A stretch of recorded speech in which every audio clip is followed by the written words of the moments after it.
वाले हैं। Types of and. अब टाइप्स ऑफ एंड से मेरा मतलब है टाइप्स ऑफ डीएनए एंड। जब भी आप डीएनए के ऊपर एंजाइम छोड़ोगे तो डीएनए पे कट लगेगा। अब कट लगने के बाद वो कट किस तरह का होगा ये हम पढ़ने वाले हैं। तो वो जो कट होगा वो दो तरह का मिलेगा। पहली बात देखो, यहाँ पे एक कट होता है स्टिकी एंड और दूसरा होता है ब्लंट एंड। अब स्टिकी एंड में जैसे इमेजिन करो ये रहा हमारा एक पैलिंड्रोमिक सीक्वेंस। आपको रखना भी एक ही याद है कौन सा? घटक, GATTC, ये है वो सीक्वेंस। और इसके लिए कौन सा एंजाइम बना है? EcoRI। अब ये एंजाइम हमेशा अपने पैलिंड्रोमिक सीक्वेंस में कट मारता है बिटवीन G एंड A में। यानी ऐसा मत सोचना कि आप अपना एंजाइम ले आए, पैलिंड्रोमिक सीक्वेंस लिया है तो आप जैसा बोलोगे वैसा करेगा ना, वो अपने हिसाब से करेगा काम। वो हमेशा कहता है, अच्छा ध्यान सुनो, अब मैं चीज़ क्या कहना चाह रहा हूँ। एक्चुअली में EcoR1 कहता है मैं G और A के बीच का बॉन्ड तोड़ सकता हूँ, वो ये कहता है। अब मज़े की बात, G और A पूरे डीएनए में कहीं भी हो सकता है। इमेजिन करो यहाँ पर कहीं दूर जाके एक सीक्वेंस आया G और A, फिर आया C, फिर आया T, ठीक है। इमेजिन, तो यहाँ पर क्या आएगा? C, T, G और A। अब कायदे से ध्यान से देखना इस चीज़ में कि G और A दो जगह पर आ रहा है।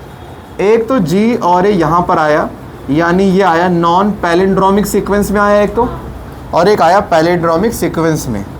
तो जब हमसे कहा EcoRI ने कि भाई मैं तो काटूंगा G और A के बीच में, तो मैंने कहा भाई G और A यहाँ, तो कह रहा नहीं पागल हो गया, मैं G और A अपने पैलिंड्रोमिक सीक्वेंस में कट करूँगा। अगर G और A है लेकिन मेरे सीक्वेंस में नहीं है तो मैं हाथ नहीं लगाने वाला। तो यानी ये कट G और A में लगाएगा, लेकिन वो G किसका होना चाहिए? उसी के सीक्वेंस का होना चाहिए। उसके बाहर का कहीं G हो तो हाथ लगाएगा मैं नहीं। चलो मान लेते हैं कि इसने यहाँ पे कट मारा, तो कट मारने के बाद आई थिंक आपको डीएनए में कुछ इस तरह का एंड मिलेगा, है ना, इस तरह का। यह आएगा G, C, T, T, A, A, और यहाँ पर कट लगेगा तो सेम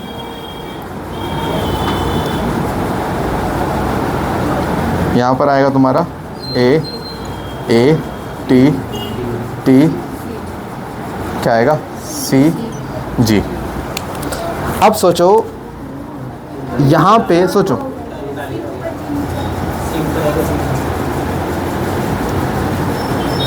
सोचो यहाँ पर ये बॉन्ड कौन सा रहा होगा जो टूट गया इन दोनों में? इस बॉन्ड का नाम बताओ। वो तो इनके बीच में था ना जिन बॉन्ड, तो फॉस्फोडाइस्टर बॉन्ड, याद है ना सी लाइन में। तो यानी यहाँ पर बॉन्ड टूटा है फॉस्फोडाई एस्टर बॉन्ड, यहाँ पर भी। साथ ही इनके बीच में जो हाइड्रोजन बॉन्ड था वो भी टूटा है, हाँ कि ना। यानी ये जो एंड बना है, कौन सा एंड? ये जो एंड है ये वाला, इस एंड का नाम है स्टिकी एंड। इतना पार्ट सिंगल स्टैंडर्ड है या डबल स्टैंडर्ड? सिंगल, क्योंकि सामने पेड़ तो हो ही नहीं पाया। यानी स्टिकी एंड की पहली बात, ये भाई सब सिंगल स्टैंडर्ड है। आप देखो जैसे ये पार्ट ना डीएनए में एक्स्ट्रा आ गया ना, जैसे एक्स्ट्रा पार्ट मतलब हैंग हो रहा है, तो मैं कह सकता हूँ इट्स अ ओवर हैंगिंग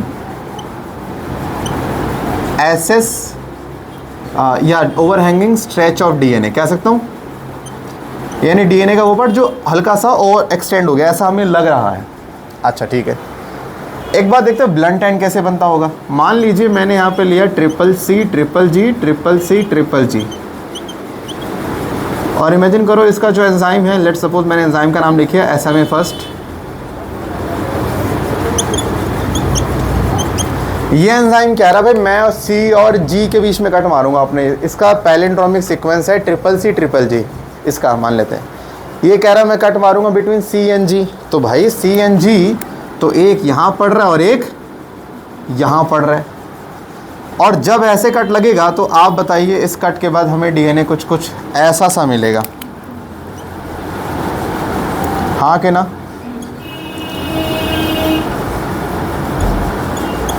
ऐसे मिलेगा। अब ये जो एंड आपको मिला, ये वाला एंड, ये क्या हो गया? Blunt and. मेरा पहला क्वेश्चन, ये तो डबल स्टैंडर्ड है, सिंगल तो सवाल ही नहीं है। ये बीच का बॉन्ड कौन सा टूटा इनका? फॉस्फोडाइएस्टर, यानी इसमें सिर्फ एक बॉन्ड टूटता है, फॉस्फोडाइएस्टर बॉन्ड टूटता है, लेकिन यहाँ दो बॉन्ड टूट रहे हैं। अच्छा, मेरा आपसे एक सवाल है, अगर मान के चलो मुझे दोनों को दोबारा जोड़ना हो, इससे भी उसे भी, ज़्यादा अच्छे से कौन जुड़ेगा?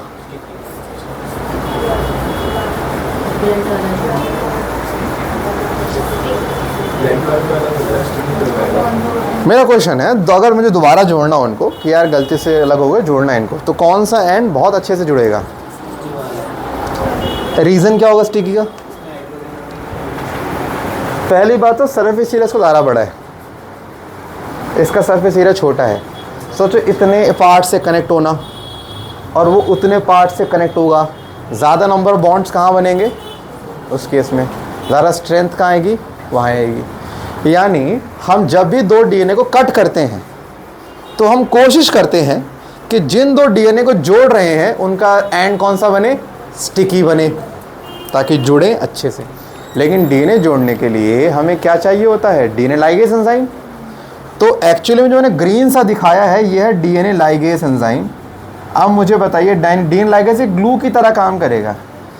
ये एंजाइम स्टिकी और ब्लंट में से ज़्यादा कहाँ पर यूज़ होगा? क्योंकि सरफेस एरिया काफ़ी ज़्यादा बड़ा है, ज़्यादा डीएनए लाइगेज यूज़ होने की वजह से वो पूरा जो डीएनए का स्ट्रैंड है वो स्टिकीनेस शो करेगा ना, ज़्यादा ग्लू लग गया ना, इसलिए भी इसको स्टिकी कहते हैं। तो यहाँ पर ध्यान रखिएगा, स्टिकी एंड हमारी प्रायोरिटी होती है। अब एक क्वेश्चन है, स्टिकी एंड बनता कब है ना? कंडीशन क्या है?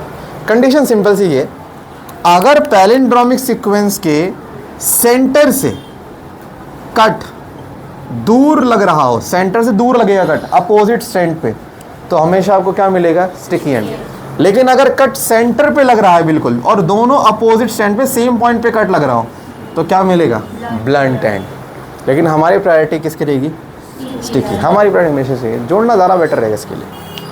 अब एक चीज़ और समझते हैं, मान लीजिए हम लोग rDNA टेक्नोलॉजी का इस्तेमाल कर रहे हैं और हमारे पास ये रहा एक हमारा plasmid DNA, I mean vector DNA, और मान लीजिए ये रहा हमारा कोई फॉरेन डीएनए,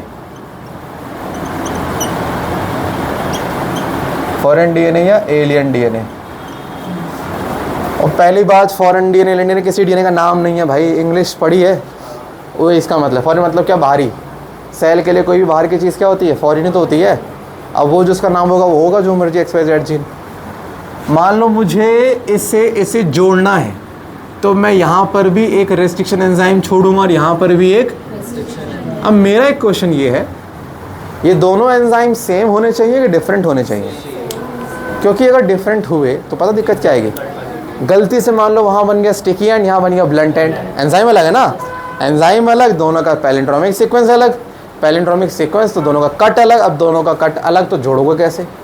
तो एग्ज़ाम में आपसे ये कहेंगे कि हमेशा आप अपने वेक्टर डीएनए और फॉरेन डीएनए को सेम एंजाइम से ट्रीट क्यों करते हो? तो सिंपल इतना बोल देना कि हम सेम एंजाइम इसलिए देते ताकि दोनों पे कट एक जैसा। आपको पता स्टिकी में भी डिफरेंसेस आते हैं। आप मुझे बताइए, किसी के स्टिकी में इतनी लेंथ हो सकती है, किसी के स्टिकी में लेंथ ज़्यादा भी हो सकती है ना। यानी अगर आपने मान लो आपने कहा नहीं सर मैं ना दो अलग एंजाइम करूँगा सर, लेकिन बनेंगे स्टिकी, मैं मानता हूँ स्टिकी बनेंगे, लेकिन क्या पता आपने स्टिकी ऐसे बना। सोचो यहाँ पे दो स्टिकी बिल्कुल कंपैटिबल है, ए के सामने टी, के सामने टी। आप दूसरा स्टिकी एंड ऐसा लिया है जहाँ पे यहाँ सी लिखा पड़ा है, यहाँ जी, यहाँ सी, यहाँ जी, क्या जुड़ेगा इससे? इसीलिए आपको किसी भी हाल में सेम एंजाइम यूज़ करना है। और सेम एंजाइम का बेनिफिट क्या होगा? देखो, जब आपने यहाँ पे छोड़ा तो इमेजिन करो वो कट यहाँ पे मारेगा इस तरह से, हाँ के ना? क्या नहीं, मान ले यहाँ पे घटक सीक्वेंस आ गया GAA-TTC, फिर GAA-TTC।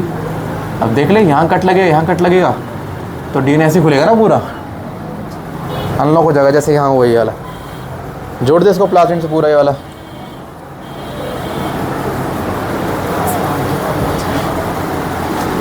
अब मान के चलो यहाँ पर हमारे पास सीक्वेंस है घटक। अच्छा एक बार और, मैंने ये भी नहीं कहा था कि आपसे पैलिंड्रोमिक सीक्वेंस डीएनए में एक बार आता है, मैंने ये नहीं कहा था कभी। अगर 10 बार आएगा ना तो 10 जगह से काटेगा हमारा एंजाइम, उसको इससे फ़र्क नहीं पड़ता कि आपने आपको कट चिन्ह ही नहीं, जितनी बार पैलिंड्रोमिक सीक्वेंस आएगा वो उतनी बार कट लगाएगा डीएनए के अंदर। तो पहली बात ये मत समझना कि एक ही कट लगेगा। इमेजिन करो कि एक घटक का सीक्वेंस यहाँ एक GA GGTC और एक, ये नीट में क्वेश्चन आया 2 साल पहले। क्वेश्चन सिंपल ये था, इको R1 का बताइए पैलिंड्रोमिक सीक्वेंस क्या है। अब इससे सिंपल क्वेश्चन मैं क्या लेके चलूँ बायोटेक में। आपको पता है बायोटेक से आने वाले क्वेश्चन में से गलती होना लगभग ना के बराबर चांस है। अगर आप बिल्कुल नहीं पढ़ोगे तो बात अलग है। बायोटेक एक वो टॉपिक है जो आपके लिए स्कोरिंग है, even for CBSE for NEET as well. ये इतना इंपॉर्टेंट टॉपिक और इसमें एफर्ट नहीं है, अभी 2-4 पढ़ोगे रट जाएगा। ये फ्री के मार्क्स दिलाएगा आपको, आपके बोर्ड और नीट दोनों के अंदर। अच्छा यहाँ पर भी क्या आ गया, GAA-TTC। जब आप इस एंजाइम को छोड़ोगे तो ये भाई साहब तो कट एक बार G और A में यहाँ मारेंगे, एक यहाँ पर, एक यहाँ और एक यहाँ, ऐसे ही होगा ना। आपको पता है इससे कट कैसा मिलेगा, कुछ ऐसा मिलेगा।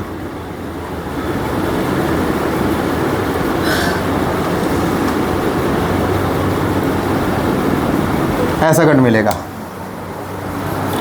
और जो बाकी पार्ट है वो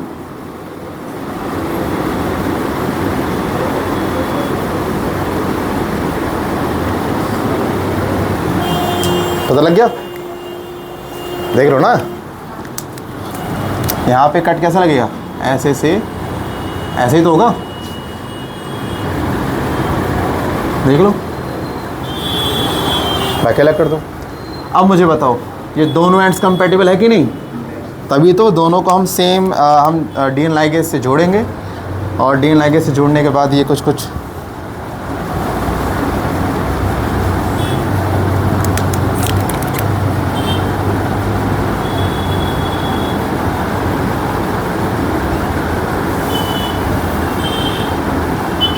ऐसा था।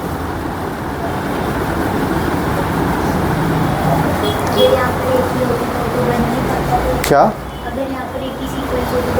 एक होता ही नहीं है, बहुत होते हैं, एक नहीं होता। डीएनए सोचना, डीएनए हम जो कहते हैं, डीएनए में कितने बेस पेयर होते हैं। हमारे पास 3 बिलियन बेस पेयर है।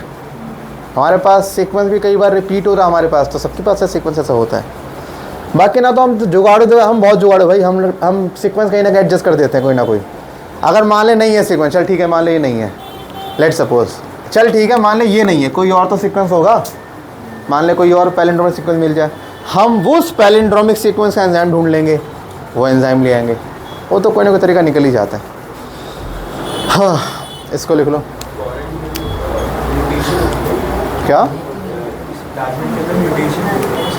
म्यूटेशन क्यों बोलेगा भाई?